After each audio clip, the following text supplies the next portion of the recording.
Hold it right there, Thomas. I've worked for ages on this puzzle, and I won't have you tearing around the house.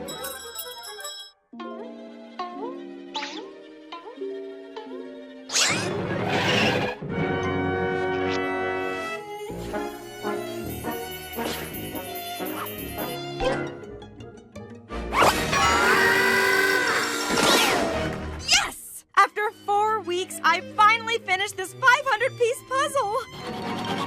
I've got to show this to Rick. Oh! Thomas?